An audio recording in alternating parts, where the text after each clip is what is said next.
కార్తీక దామోదరాయ నమః. అందరికీ నమస్కారం అండి. ముందుగా welcome back to my channel నా పల్లెటూరు ప్రపంచం. అందరూ ఎలా ఉన్నారు? బాగున్నారు? అయితే చాలా బాగున్నానండి. ఈరోజు కార్తీక మాసం స్టార్ట్ అయ్యి 10వ రోజు కదా, అందుకే కార్తీక పురాణంలో 10వ అధ్యాయం పారాయణ చేసుకుందాము. ఆ 10వ అధ్యాయము ఆజానుమీయుని పూర్వజన్మ వృధాల గురించి చదువుకుందాం. అదేవిధంగా మన ఛానల్ ఎవరైనా ఫస్ట్ టైం చూసినట్లయితే ప్లీజ్ డూ సబ్స్క్రైబ్ అండి. వీడియోని స్కిప్ చేయకుండా చూడండి. 10వ అధ్యాయం కూడా 9వ అధ్యాయంలో మనం చెప్పుకున్నాం కదా, లాస్ట్ ఎపిసోడ్లో ఆజానుమీయుడు గురించి విష్ణుదూతలు యమదూతలు ఎలా మాట్లాడుకున్నారో, అదేవిధంగా 10వ అధ్యాయం కూడా కంటిన్యూషన్ లాగా ఆజానుమీయుడి పూర్వజన్మ వృత్తాంతం గురించి అయితే ఉంది. దాని గురించి చెప్పుకుందాం. జనకుడు వశిష్ఠుల వారిని గాంచి, మునిశ్రేష్ఠ, ఈ ఆజానుమీయుడు ఎవడు? వాడి పూర్వజన్మ ఎటువంటిది? పూర్వజన్మమున నెట్టి పాపము చేసేడు. ఇప్పుడు విష్ణుదూతలు వైకుంఠమునకు తీసుకుపోయిన తరువాత ఏమి జరిగను వివరించవలసిందిగా ప్రార్థించను. అంతా ఆ నా మునిశ్రేష్ఠుడు జనక మహారాజును గాంచి ఇట్లు పలికెను. జనక, ఆజానుమీయుని విష్ణుదూతలు వైకుంఠముకు తీసుకుపోయిన తర్వాత యమకింకర్లు తమ ప్రభువగు యమధర్మరాజు కడిగేసి, ప్రభు, తమ ఆజ్ఞ ప్రకారం ఆజానుమీయుని తీసుకువచ్చుటకు వెళ్ళగా అచ్చటకు విష్ణుదూతలు కూడా వచ్చిరి. మాతో వాదించి ఆజానుమీయుని విమానం ఎక్కించి వైకుంఠముకు తీసుకుని పోయిరి. మేము చేయిందేమి లేక చాలా విచారముంచుచు ఇచ్చుటకు వచ్చినాము అని భయకంపితులైన విన్నవించుకునేరు. అవురా, ఎంత పని జరిగను? ఎప్పుడు ఇట్టి విధముగా జరిగింది ఎండలేదే. దీనికి బలమైన కారణం ఏదైనా ఉండవచ్చును అని యముడు తమ దివ్య దృష్టితో ఆజానుమీయుని పూర్వజన్మ వృత్తాంతము తెలుసుకొని, ఓహో, అదియా సంగతి. తన ఆవాస కాలమున నారాయణ అని వైకుంఠవాసుని నామస్మరణ చేసి ఉండెను.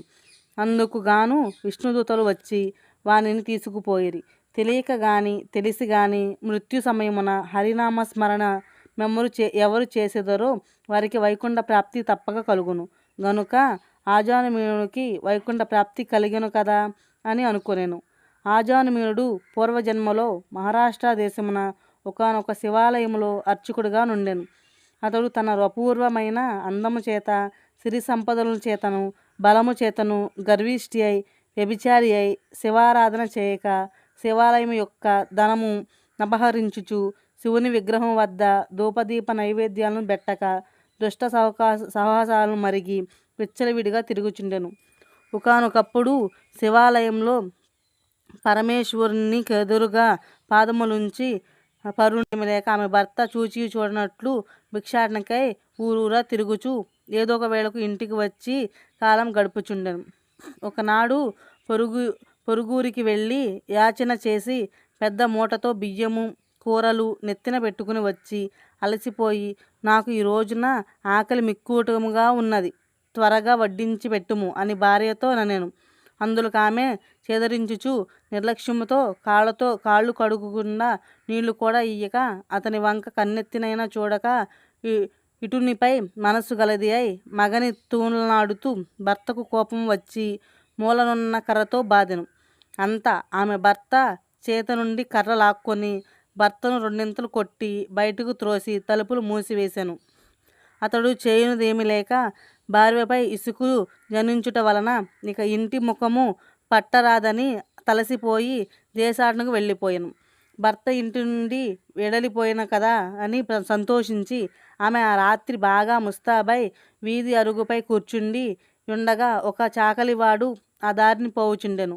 అతనిని పిలిచి, ఓయి, నీవి రాత్రి నాతో రతిక్రీడ సరుపుటకు రమ్మని కోరెను. అతన చాకలి, తల్లి, నీవు బ్రాహ్మణ పడతివి, నేను నీచకులస్తుడను. చాకలివాడిని మీరి విధంగా పిలుచుట యుక్తము కాదు. నేను ఇట్టి పాపమును పని చేయజాలను అని బుద్ధి చెప్పి ఎడలిపోయాను. ఆమె ఆ చాకలిని అమాయకత్వమనుకుని లోలోన నవ్వుకొని అచ్చటి నుండి బయలుదేరి ఆ గ్రామ శివార్చుకునికి కడకేసి తన కామవాంఛ తీర్చమని పరిపరి విధముల ప్రతిమలాడి ఆ రాత్రి అంతయు అతనితో గడిపి ఉదయమున ఇంటికి వచ్చి, అయ్యో, నేనంతటి పాపమును ఒడిగట్టుకుని తిని అగ్నిసాక్షిగా పెళ్ళాడిన భర్తను ఇంటి నుండి వెడలిగొట్టి క్షణికామయమున కామవాంఛకు లోనయ్యి మహాపరాధము చేసి తిని అని పశ్చాత్తాపపడింది.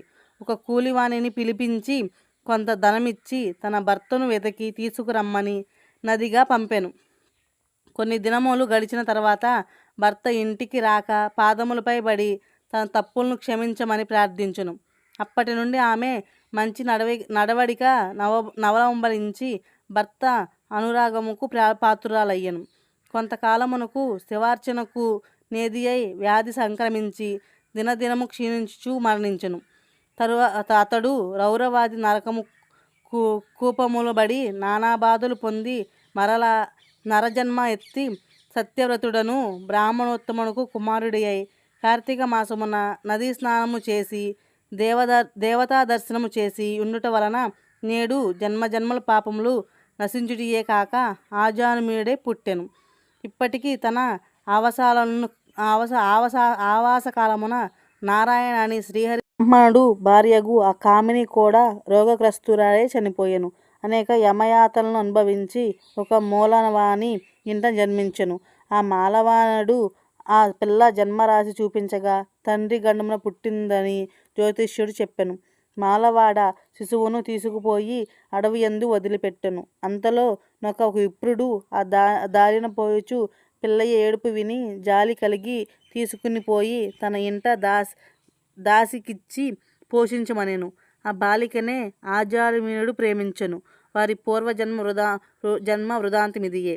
నిర్మలమైన మనసుతో శ్రీహరిని ధ్యానించుట, దాన ధర్మాలు, శ్రీహరి కథలను ఆలకించుట, కార్తీక మాస స్థాన ప్రభావం వలన నెట్టివంటి వారువైనను మోక్షముందుడగలరు గాన శ్రవణములు చేసిన వారు లిహపర సుఖములను పొందగలరు.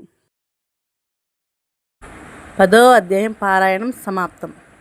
Thanks for watching. Please do subscribe.